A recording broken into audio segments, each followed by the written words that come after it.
Today we'll solve problems applying similarity, and we'll understand the triangle proportionality theorem. Here we have a figure of two similar hexagons, and we're asked to find x. And so what we know about similar figures is ratio of corresponding sides are equal. So 20 is to 8 as x is to 6. We cross multiply and we solve for x.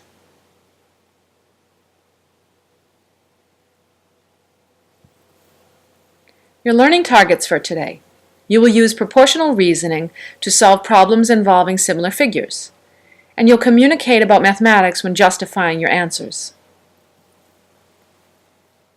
Here we have two regular pentagons. We're given that the ratio of the side lengths is 3 to 2, and we're asked to find x and y. So I think it's probably easier to start with looking for y, because if you look at the pentagon on the left, because it's regular, the sides are equal. So 12 equals 3y minus 6. And then you just add 6 to both sides and divide by 3, and you get y equals 6. Now we know the ratio of corresponding side lengths is 3 to 2, so that is the big pentagon to the smaller pentagon. 3 is to 2, as the side marked 12 is to x squared plus 4. Now we can cross multiply and solve, and we get plus or minus 2 as values of x that would work for this problem.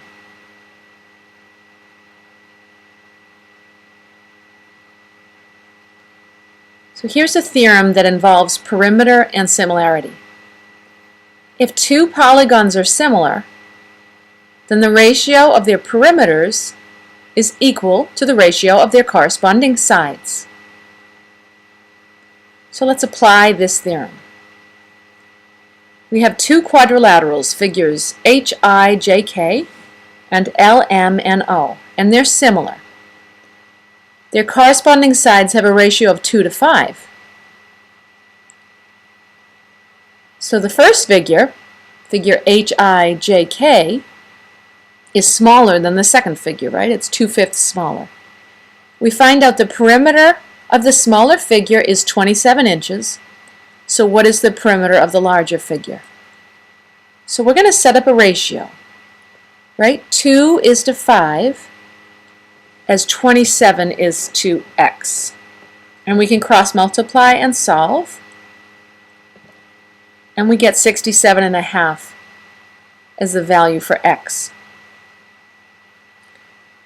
So the perimeter then of the larger figure is 67.5 inches.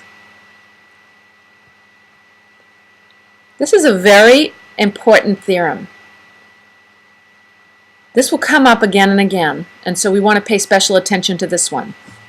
If a line parallel to one side of a triangle intersects the other two sides, it divides those sides proportionally. And so in this figure,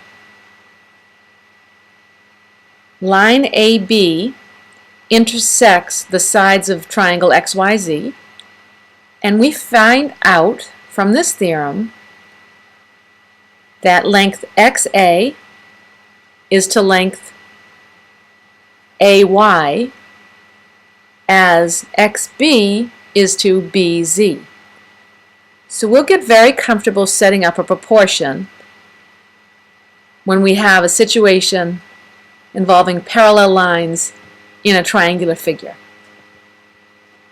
So here's one such situation. You see line DE is parallel to line BC. And so what proportion could you set up?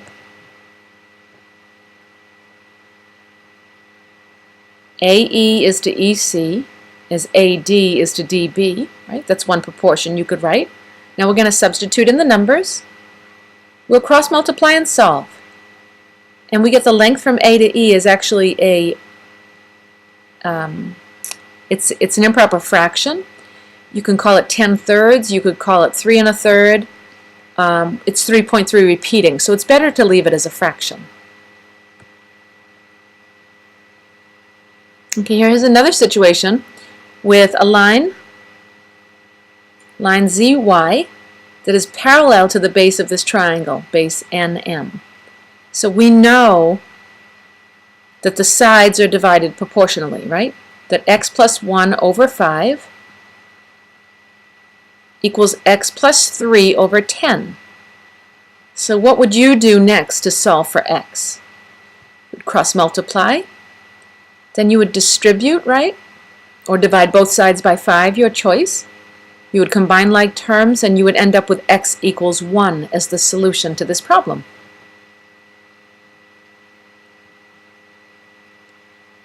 So most essential theorems in geometry have what's called a converse. So it's kind of like reading it backwards. And this says if a line divides two sides of a triangle proportionally, then that line is parallel to the third side. So this is a way of proving that a line is parallel. So here in this triangle, if the ratio of XA is to AY, if that ratio is the same as XB over BZ, then that line AB is parallel to the base. Let's apply this converse theorem. So we want to say, is line ST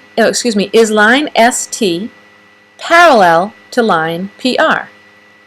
Well, if it is parallel, then these sides, the pieces of the sides will be proportional, right? So is 3 to 8, is that ratio the same thing as 2 to 7? If those ratios are equal, then their cross products will be equal.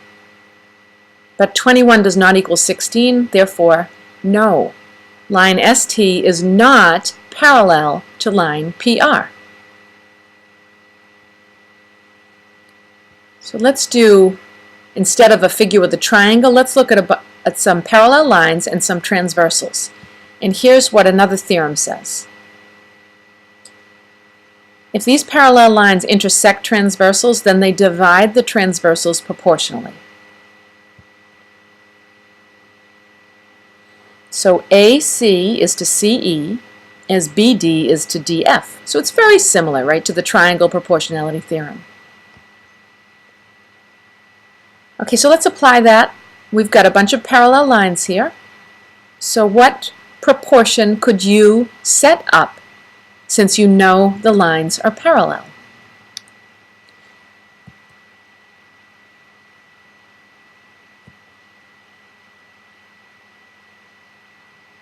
The reason why we're saying that 3x minus 1 equals x plus 3 is because on the other side 4 equals 4. So this is a little bit easier way of solving the problem than setting up a proportion. Okay, so this is just a little time-saving device. So we know x equals 2. Is that the length of segment AB? No. Segment AB is labeled x plus 3. Therefore, segment AB has length 5. Okay, so now we're going to pass out a worksheet. It's a two-sided worksheet. And we want you to solve, we want to focus, since we're working on the unit that we're studying is just triangles, congruence and similarity, we want you to solve the problems that just have triangles, such as numbers 3 and 6. So you and your group members will solve this. Please make sure, if your learning is on track, not only are you able to apply similarity, but you're communicating about the mathematics. As soon as you're done solving these problems, then we're going to project the exit slip, which is here. There's going to be a 2-question exit slip. Just take a quick look at it so that you know what you're going to be expected to do. But I'm going to flip back to the previous slide. We'll put the video on pause, and at the end of the class, we'll solve that exit slip.